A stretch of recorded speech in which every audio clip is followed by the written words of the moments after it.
Welcome back to Winners and Losers, the show that looks at the highs and the lows around world football this weekend. And of course, it's the transfer window because there is no football to talk about just yet. But sat to my left, it's the mustard man himself, Christopher Hamill. How was your weekend, you dirty dog? Colonel Mustard. The Scottish Roberto Carlos, someone said. Big thighs. After Thigh-gate and Sunday vibes. Mine was very good, thank you. Went to Ladies' Day at the races.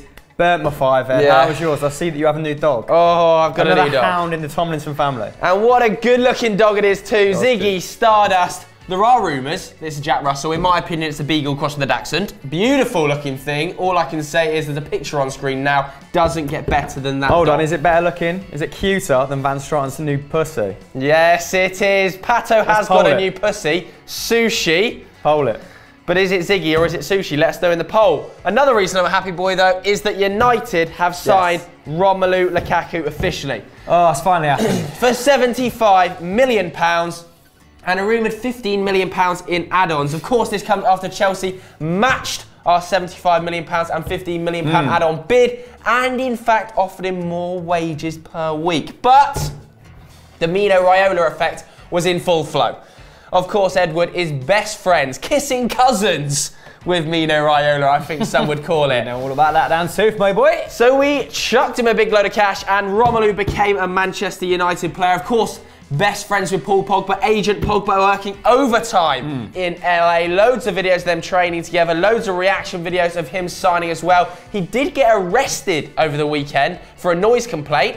I would have too if I just signed a £220,000 a week contract. But what a signing it is as well. I'd be dead in a week on that contract. I would as well, I think. Way too much money. But he's already saying all the right things. He's come out and said that Man United's the biggest club in the world, although he did say the same about Chelsea back in 2014.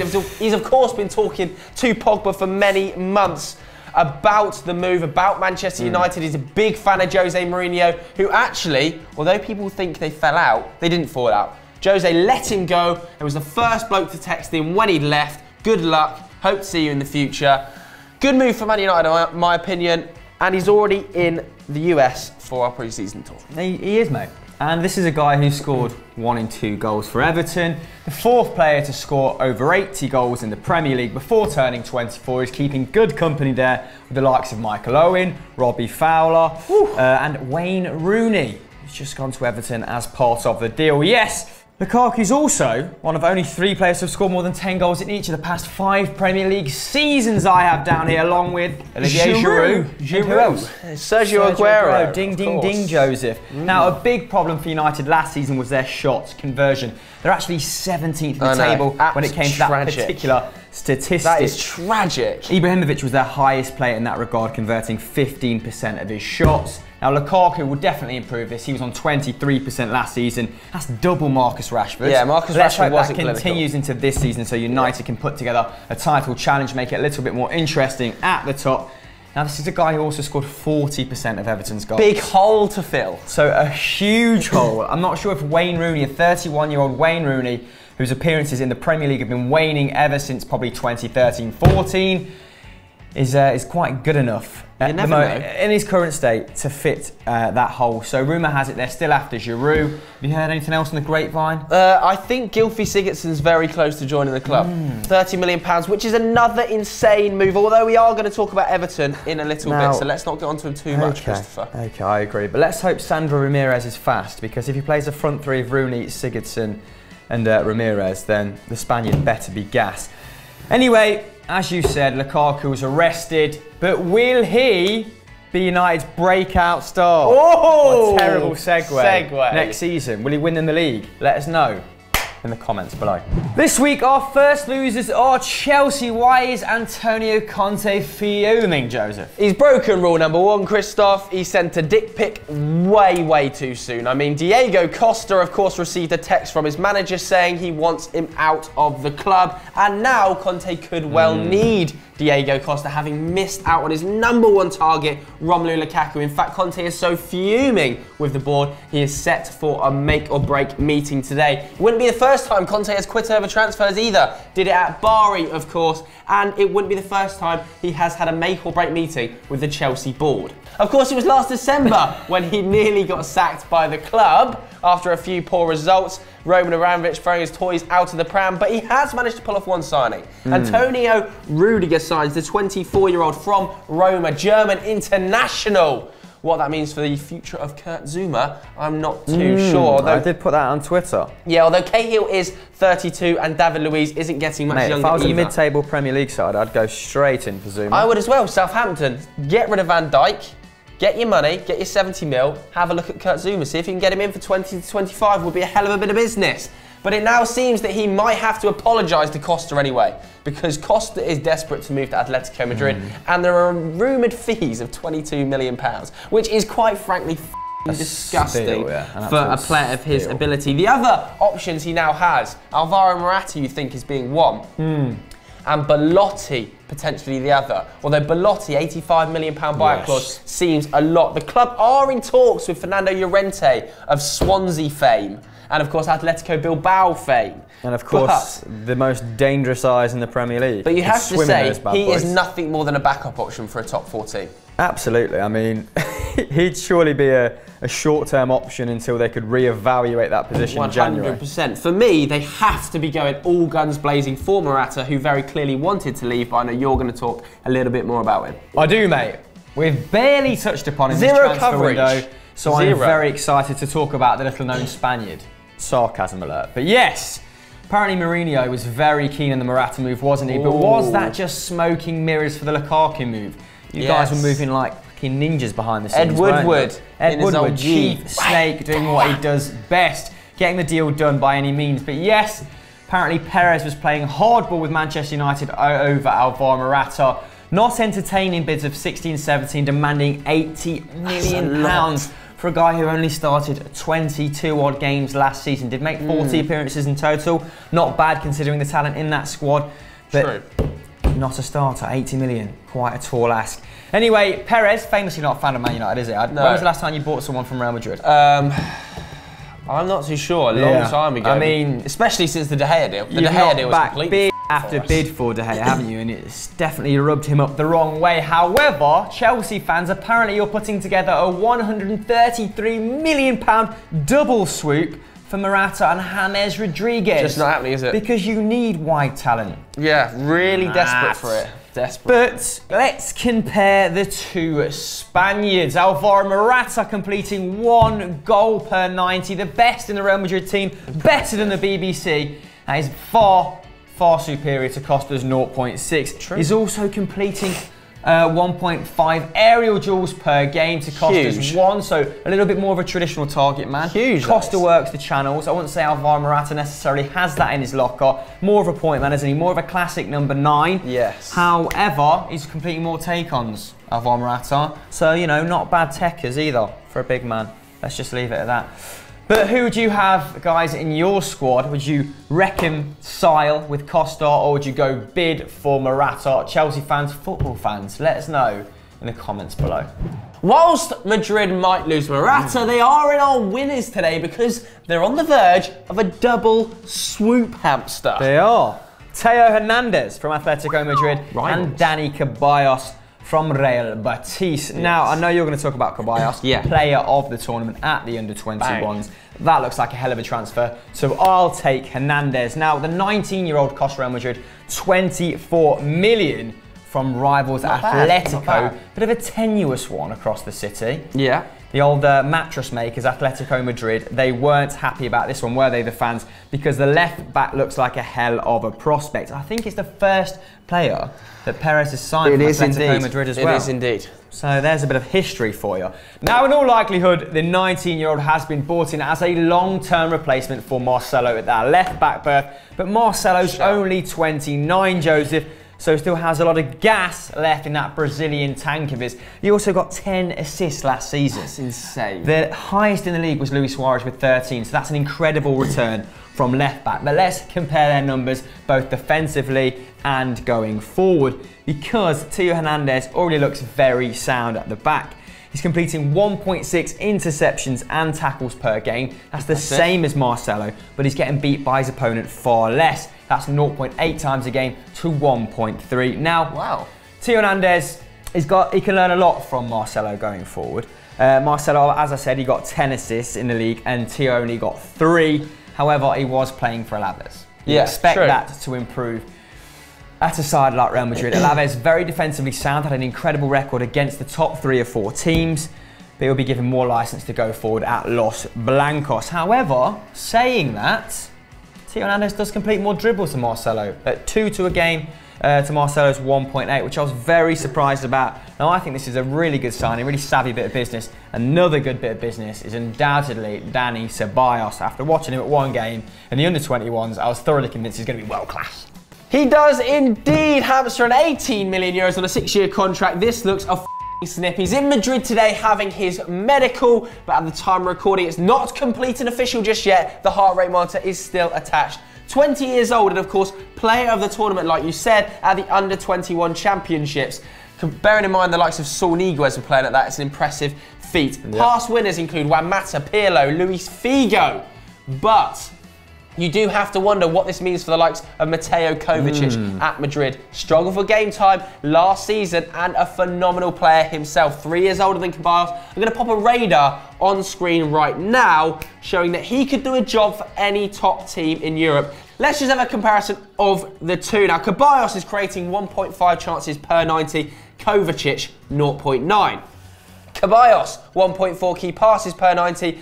Kovacic, 0.7. However, his defensive output also looks strong. 2.3 tackles and interceptions per 90. That just beats Kovacic. He's also completing more dribbles per 90 than him too. Nearly 3 a game. That's incredible figures. In my opinion, he's not going to be a starting player. He's not going to get over Modric. He's not going to get over Kroos. Probably not over Casemiro. But like Hernandez, he is going to be a future option. And it's clear that Real Madrid have shifted their policy a little bit. Galacticos no more. You look at their signings last season, Asensio, Morata this season, Hernandez, Ceballos. Zidane is building a team for the future because he knows some of his players are starting to age. You look at Modric not getting any younger. You've got Kroos in there, Ronaldo, Benzema. These players are all being replaced by the likes of Morata, Asensio. So exciting times for Madrid, but will Ceballos start in that midfield? Let us know what you think in the comments below. Thank God I finished that section. I can barely breathe. Staying in Spain, our next losers are Valverde's Barcelona, and they've failed in their pursuit to sign who this week, Joseph?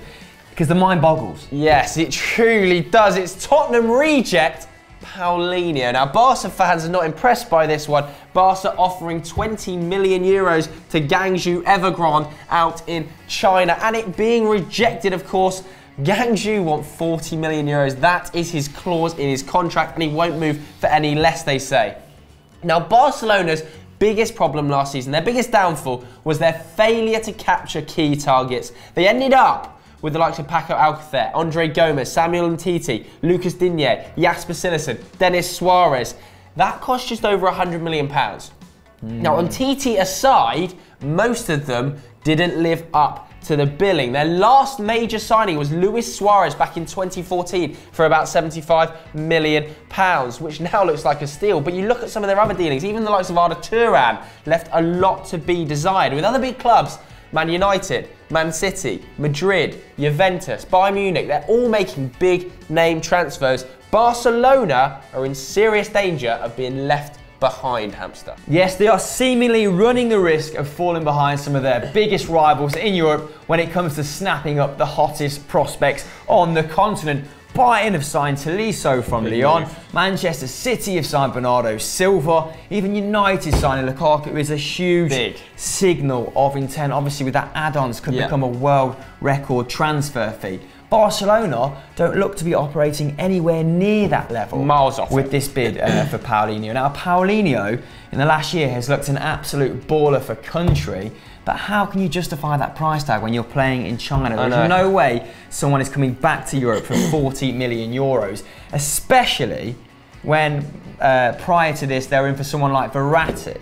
That'd be a huge step down. Verratti obviously coming out this week and saying, I'm sorry for my agent's behaviour. He said I was being kept a prisoner in France. That is not the case, and he's happy to play for PSG next season.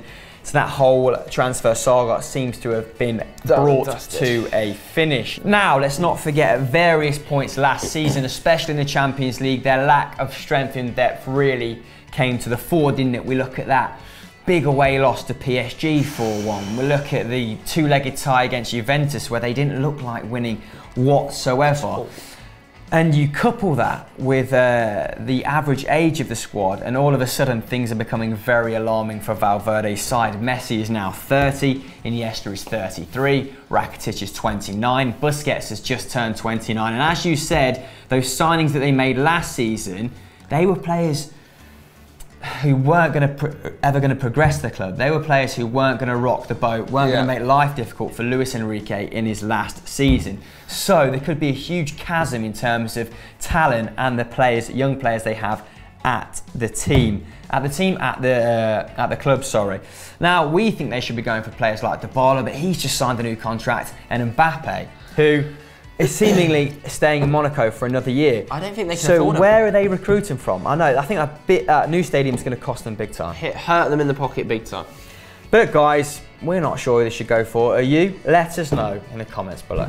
Final winner of the day then. It's the Toffees, Christopher. Congratulations to old Coman and Co. Yeah. I mean, they've pulled off somewhat of a coup. It's weird, isn't it? Because he's a huge name for that club. But I'm not sure he's someone who's actively going to improve their standing when it comes to the league. Now, I was talking to Christian Hennish on Twitter, and he was saying that a lot of Everton signings this season remind him of when Manchester City first got money, and I thought that was a very valid point. You know, when they went after the likes of Alano, Robinho, Joe, players who, I don't know, whose statistics look good on paper, but are not necessarily going to push them into those Champions League places. Now, Rooney signed a 2-year contract. However, we assume he was a make weight in the Lukaku deal. I think United went a fee, but apparently going to subsidise his 360 grand a week wage for the first year at the very least. Now, he's returned to Everton after 13 years and nearly 560 appearances at United, where he scored 253 goals. And it is very surreal, must be really surreal for you as a United fan, hearing him say we're, and him meaning Everton. And it's very strange. The end of an era. It's quite sad even for the neutral. But yes, he won 18 trophies while at United, a trophy-laden career including the Champions League, 5 Premier League titles and an FA Cup, obviously under Van Gaal. Now Rooney, who was left at United's starting lineup by Jose Mourinho on numerous occasions last season, only appeared in 25 league games, the fewest he's ever played in one season. So the writing was on the wall for the Liverpudlian. Now his total of 8 goals in all competitions as well. 1 was the lowest of his career, and 2 doesn't necessarily bode well for that huge void left by Lukaku. Can Sandro Ramirez help Everton fill that? Can Gylfi Sigurdsson from that left-hand side? Will all 3 of them combine to replace that 25-goal haul? I think potentially that's what Everton are clearly looking to do, spread the goals around that Lukaku got last season. He got 40% of them. They can't have that again this season. They'll be hoping kind of 10 from Sandro, 10 from Gylfi, maybe 8 from Rooney will cover the load. But I have to say, it's a sad day for me. A real club legend, Wayne Rooney of Man United, and in my lifetime, I would say the best striker I've ever seen in a Man United shirt. I think it's fair to say top England goal scorer, top Manchester United goal scorer. You're getting him on a free at 31 years old. Commercially, a fantastic signing for Everton. Clearly, that's one of the reasons they've taken him back. And I have to say, I don't think it's the worst deal. United are going to subsidise his wages. By November, he will be a bench player, in my opinion. He was not good enough for United in that final season. I think the fact that he only scored 8 goals really summed him up. I kind of think, though, that for Everton, Rooney will do a job. He will be able to play just off the striker. He can also play up front. You can maybe play him in midfield if you're in dire scenarios, if you're Ronald Koeman. If you can get 25 to 30 appearances out of him, he can get you 8 to 10 goals for a 0 fee. I think, why not take the risk, especially as United are subsidising the transfer fee. For me, the right time for Rooney to go, the right club for him to go to, everybody in this situation is a winner. Last but not least is Pep Guardiola, the bold maestro's Manchester City. They make our final loser spot this week because according to Mundo Deportivo, Joe, the Daily Star and other rags as such, he's failed with a 30 million bid for Sergio Roberto. Now it's an odd one because in your mind you're probably thinking, Sergio Roberto, you know what, young talented player, but he's 25 years old now, is Sergio Roberto, and at 30 million euros, it's rather surprising in my opinion that Barcelona are reluctant to sell. Let's not forget that he made 26 starts in La Liga last season, mainly as a right back, a further 6 subs as well, scoring no goals, but he did set up 6 goals for his teammates, only 2 fewer than the likes of Isco and Koke, so not bad from the fullback berth. He is kind of sharing responsibility in that role with Alexis Vidal, but he was also a central midfielder before he was converted to that role, so is he actually effective in there? We know that Pep desperately needs right backs and he needs central midfielders, but where will he play? Well, maybe he's not going to go. Maybe they've rejected this bid because Barcelona are also desperate for right-back options as well, right? True. After letting Dani Alves go, and Alexis Vidal was hitting form around January, and then he got injured. But statistically speaking, Sergio Roberto has not been bad at all. 3.5 tackles and interceptions per game, 1.2 successful dribbles. That's twice that of Sanya, and he also has an 88% pass completion. So he knows how to keep the ball. We know Pep likes that. We also know that Pep likes his fullbacks to join the midfield as they did at Bayern, so that his teams can dominate the space. His fullbacks often tuck inside as well, and Roberto's technical game and tactical flexibility would enable him to enforce this a little bit better than he did last season. So Guardiola is now heading into pre-season with no first-team right-back option and only Kolarov able to play left-back. Not good scenes. So the transfer dealings so far look like a bit of a failing, especially when it comes to that back four. Now, Dani Alves, who did look like a dead cert, is apparently... He may have had his head turned by PSG. We don't know how much of that is paper talk. Apparently, the 5 million transfer had been done last week, so I don't know what's happened there. And talks have also stalled when it comes to Kyle Walker, as Spurs are insisting on 50 million euros, which is a hell of a fee for, again, someone who isn't traditionally comfortable on the ball and is more of an athlete. On a brighter note for Manchester City fans, Benjamin Mendy looks like it could be a done deal, so he might fill that left back berth after City and a host of other Premier League clubs have given up on trying to land Alexandro from Juve. Juve could be in our winners section next week because they look set to complete a triple swoop of their own, Costa, Bernardeschi and Matuidi. Wow, what a triple swoop that would be. But guys, as always, we want you to finish the show. We want your opinion. How many more signings do Manchester City need to make to become Premier League champions? Let us know in the poll how many, and then comment who in the comments below. We did it.